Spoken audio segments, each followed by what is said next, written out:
Salut à tous et bienvenue dans cette nouvelle explication. Aujourd'hui, on s'attaque à un sujet absolument vital.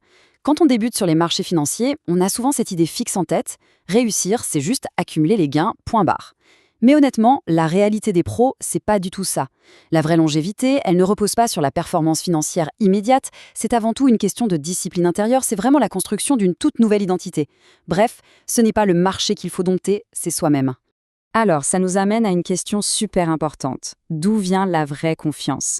Il y a une immense illusion là-dessus. La plupart des débutants se disent sincèrement, bon, quand je serai rentable, quand j'aurai des résultats positifs, là j'aurai enfin confiance en moi. Mais attention, c'est un piège redoutable. Imaginez une seconde que la confiance ne tienne qu'aux résultats financiers. Qu'est-ce qui se passe le jour où le marché se retourne? Et croyez-moi, ça arrive. Eh bien, cette fausse confiance s'effondre comme un château de cartes. C'est là qu'on observe un contraste qui est juste saisissant. D'un côté, on a ce que j'appelle la confiance instable. Celle-là, elle est totalement pendue aux résultats et, soyons francs, parfois juste à un simple coup de chance. De l'autre côté, on a la confiance calme. C'est le Graal. Cette confiance-là ne fait pas le yo-yo au rythme des bougies vertes ou rouges. Elle repose sur un seul pilier, la cohérence et le respect total des règles qu'on s'est fixées avant de cliquer. En gros, c'est passer d'un état d'esprit super fragile à une mentalité de roc.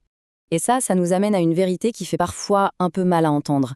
Un gain n'est pas forcément une victoire. Sérieusement, on peut très bien faire de l'argent sur un trade complètement impulsif, tout en sachant au fond de soi qu'on a fait n'importe quoi. Le danger, c'est qu'en gagnant après avoir cassé ses propres règles, on vient récompenser un comportement destructeur. C'est littéralement un poison lent. Maîtriser ses réactions, ça vaut 1000 fois plus que la performance immédiate. Si on apprend à son cerveau que faire n'importe quoi, ça paie, on détruit absolument toutes ses chances de durer dans ce milieu. Passons maintenant à la spirale de la trahison de soi, ou comment on en vient petit à petit à perdre confiance en ses propres capacités. Pour comprendre comment on se trahit, il faut vraiment creuser l'aspect psychologique. Souvent, la peur qu'on ressent devant l'écran, c'est même pas le marché qui nous fait peur, c'est la peur de notre propre manque de contrôle. Au quotidien, ça se voit très clairement. On force les positions, on déplace lâchement un stop-loss en espérant un miracle, ou pire, on fait du revenge trading pour se refaire. Mais le gros problème, c'est que chaque fois qu'on tord les règles, on se laisse une petite cicatrice psychologique. Au final, on ne croit même plus en sa propre parole.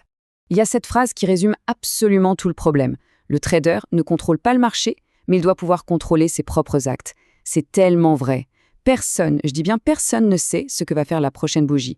Le marché est incertain et indomptable par définition.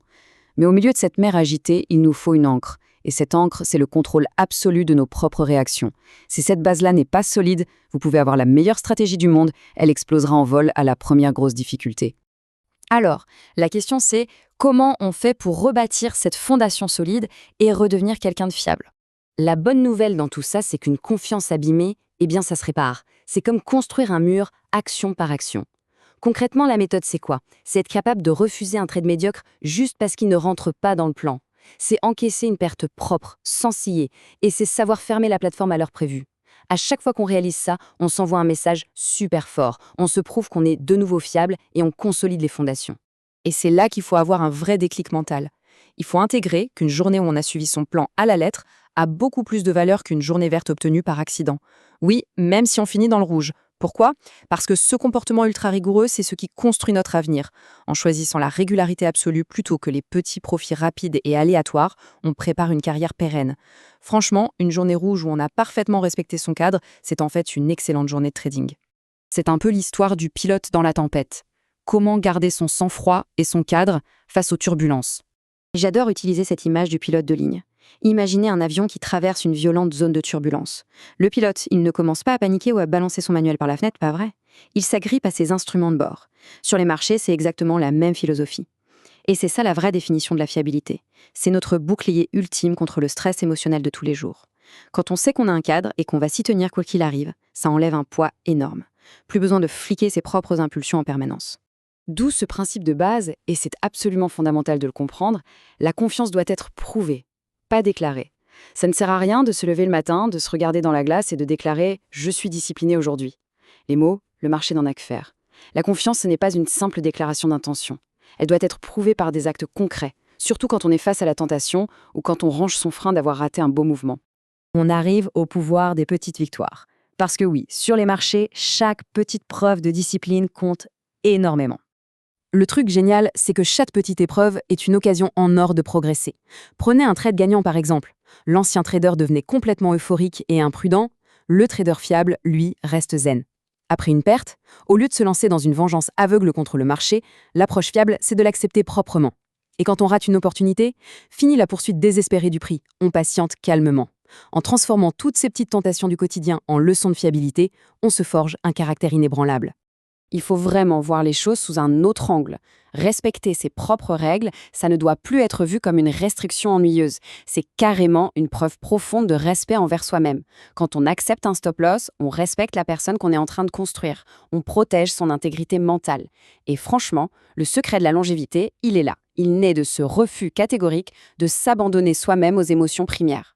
Tout ce cheminement nous amène à l'étape finale, la création d'une toute nouvelle identité. Devenir quelqu'un de fiable sur les marchés, ça modifie littéralement la personnalité.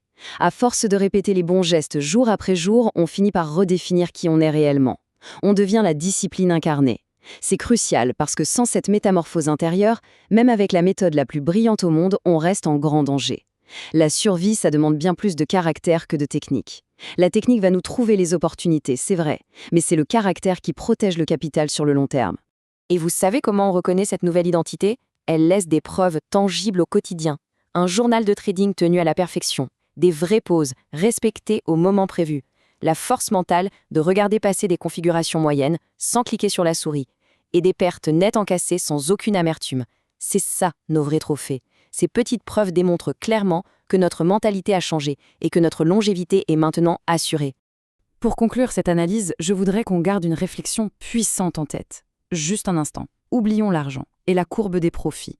Quand vient le moment d'allumer ces écrans, la seule question qui compte vraiment, c'est « Est-ce que je peux compter sur moi-même aujourd'hui face à l'incertitude ?» Redéfinir le succès, non pas par les euros gagnés, mais par les promesses qu'on s'est tenues à soi-même. C'est exactement ça, le secret des grands professionnels. Merci d'avoir suivi cette explication. Prenez soin de votre capital et on se dit à très bientôt